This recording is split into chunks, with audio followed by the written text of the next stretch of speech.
Thiago Almada এই নামটি শুনলেই প্রথমে মনে আসে ব্যতিক্রম। কেন? কারণ 2022 সালে মাত্র 20 বছর বয়সে আর্জেন্টিনার জনপ্রিয় ক্লাব ভ্যালেস সাসফিল্ড ছেড়ে আলমাদা সরাসরি যুক্তরাজ্যের মেজর লিগ সকার এমএসএল ক্লাব আটলান্টা ইউনাইটেডে চলে যান। সাধারণত লাতিন আমেরিকা বা ইউরোপের ফুটবলাররা ক্যারিয়ারের শেষের দিকে গিয়ে এমএসএল ক্লাবগুলোর দিকে ঝোঁকেন, কিন্তু আলমাদা শুরুতেই এই ভিন্ন পথ বেছে নেন। এটাই তাকে অন্যান্যদের থেকে আলাদা করে তোলে। তবে আলমাদা শুধু ব্যতিক্রমী নয়, আলোচিতও বটে। 2022 ফিফা বিশ্বকাপে আর্জেন্টিনার বিশ্বকাপ জয়ী দলের সদস্য হয়েও খুব বেশি আলোচনা হয়নি তাকে নিয়ে। 6 মিনিট খেলা এবং বেঞ্চে বসে কাটানোর সময়ের আলমাদার নাম সেভাবে আলোচনায় আসেনি। তবু তিনি কখনো এই সম্পর্কে উচ্চকিত হয়নি, বরং নিজের কাজটা নীরবে করে গেছেন এবং সুযোগ পাওয়ার পর তা পুরোপুরি কাজে লাগিয়েছেন। এখন আলমাদার সাধারণত গোলের পর তিনি আবার আলোচনার কেন্দ্রে চলে এসেছেন। আলমাদা এখনো জাতীয় দলের অনেকটা বেঞ্চে থাকেন, তবে তার গোলের রেকর্ড চমৎকার। 7 ম্যাচে 3 গোল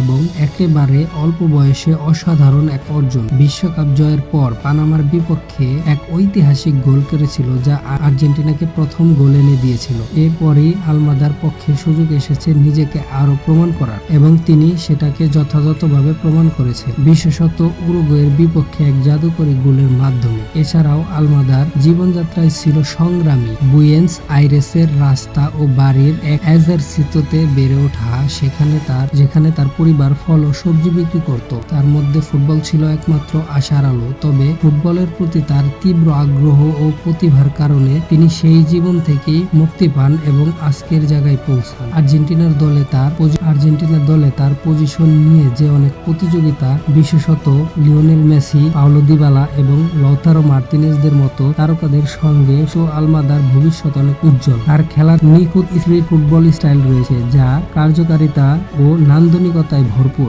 আলমাদা আজও সেই পথেই চলছেন এবং ভবিষ্যতে আর্জেন্টিনা দলের জন্য তার নাম একটি গুরুত্বপূর্ণ পজিশনে থাকবে। ভিডিওটি ভালো লাগলে অবশ্যই একটি লাইক করবেন এবং আপনার মতামত কমেন্ট বক্সে জানাবেন। এরকম ভিডিও পেতে অবশ্যই চ্যানেলটি সাবস্ক্রাইব করবেন।